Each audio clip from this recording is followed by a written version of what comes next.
Tikulandireni pano pa Tiyankhuleni Ambuye. Lero lachitatu pa 15 May 2024, tsiku lachisanu ndi chimodzi 6 la novena ya Mzimu Woyera, kukonzekera chaka chakutsika kwa Mzimu Woyera wa Apostoli Pentecost pa 19 May. M'dzina la Atate ndi la Mwana ndi la Mzimu Woyera. Amen. Kuchokera ku imfa kupita ku moyo. Bwerani mzimu waluntha,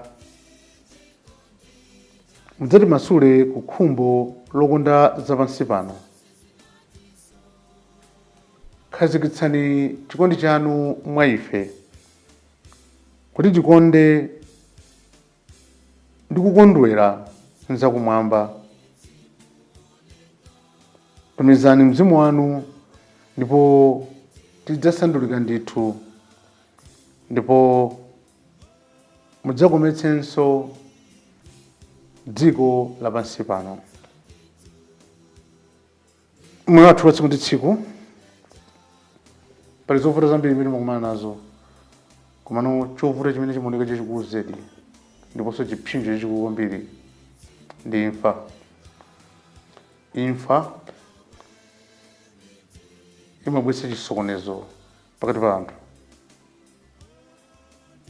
komatu iyi imene tikuyamba pano ndi imfa imene imabwera kumapeto kwa moyo wathu wapansi pano. Komatu imfa imene iyi ili maonekedwe osiyanasiyana.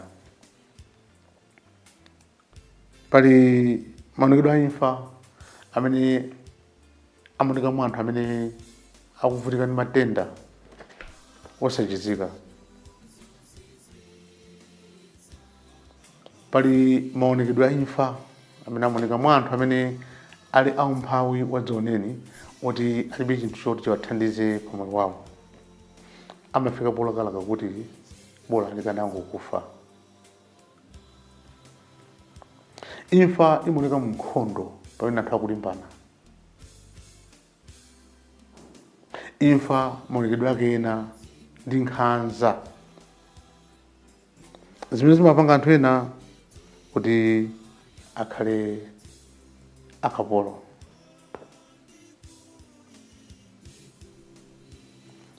Mawu a Mulungu tiwerenga uthenga monga mmene adalembera Yohane Woyera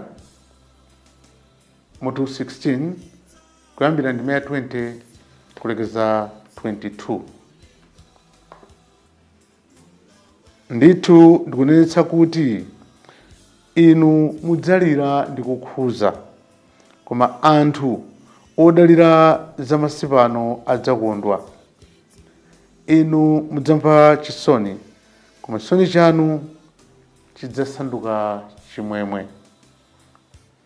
Pa nthawi yochira mayi amavutika chifukwa nthawi yake yafika, koma pamene wabadwa mwana saganizakonso zakuzunzikako chifukwa chachimwemwe chakuti kunja kuno kwabadwa mwana.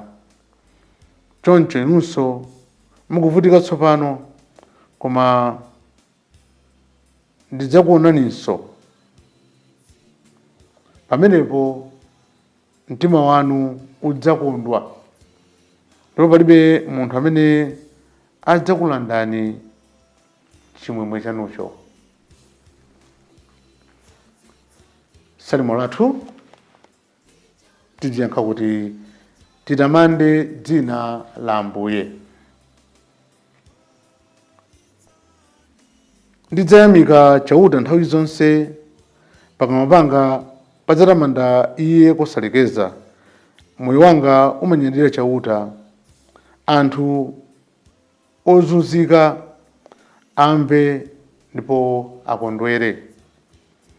titamande dzina la Ambuye.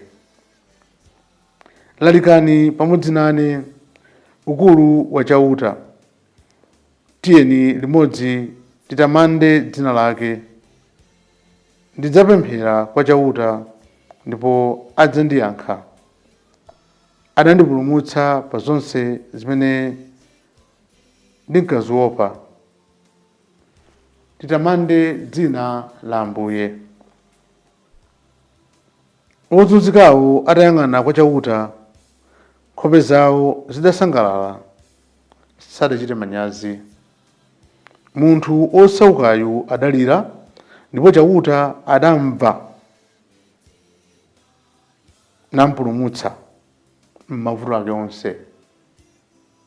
Titamande dzina la Ambuye.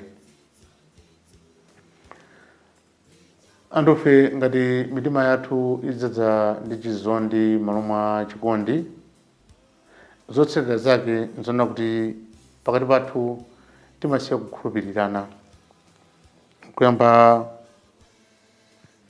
kukayikirana, ndipo timakhala ndi mtima wofuna kubwezera zoyipa zimene tachitiridwa. M'malo mwakuti mwina tingokamirana mwamtendere, ndipo zilipo nthawi zina zake timafuna kuti tizingokhala olamula ifeyo, koma osakhala ndi chidwi chothandiza anzathu. Nthawi zina zake sitikudziwa zamene tingakhalire ndi chimwemwe komanso chiyembekezo. Mwinanso sitidzetsa mtendere, ndiponso timalephera kukhululukira anzathu. Zikatero ndi kuti imfa ndimene kulamulira moyo wathu. Mulungu wathu amakonda moyo. Iye ndi Mulungu wa moyo ndipo ndi gwero la moyo. Sikuti samaganizira kapena kudabadira za mavuto athu. Pamene tikhala mu mthunzi wa imfa, maonekedwe ake osiyanasiyana, tidziwa kuti Mulungu ali nafe ndithu, ndipo chikondi chake amatiyanira ku moyo, ndipo moyo wake wosatha wosefukira. Moyo wosapeneka ndi mphatso ya Mulungu, ndikuti ndi udindo umene tidalandiranso. Kuyitanidwa ku moyo kutanthauza kuyitanidwa kuti tisunge ndi kuteteza moyo ku zoyipa zonse. Mulungu akutiuza kuti tiziteteza moyo pamene ukuti uvulazidwe, kunyozedwa ndi kuwonongedwa. Nthawi zonse tizilimbana ndi imfa ya mitundu yonse imene ili pakati pathu.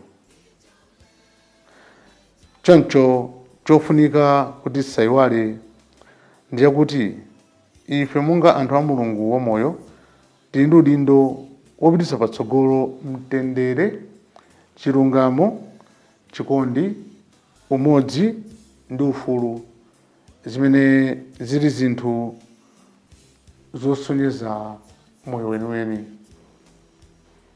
Tidzifunse kuti ndimathokoza Mulungu chifukwa cha mphatso yanga ya moyo. Kodi ndine munthu amene ndimadzetsa mtendere, ndimakonda chilungamo, ndikusonyeza chikondi kwa anthu ena? tikali chete ndi kusinkhasinkha ndipo tipereke mapemphero athu.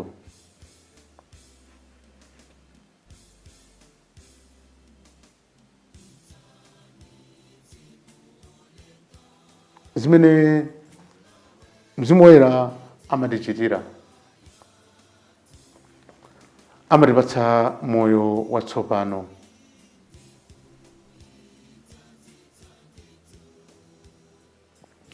amayatsa moyo wachikondi mitima mwathu,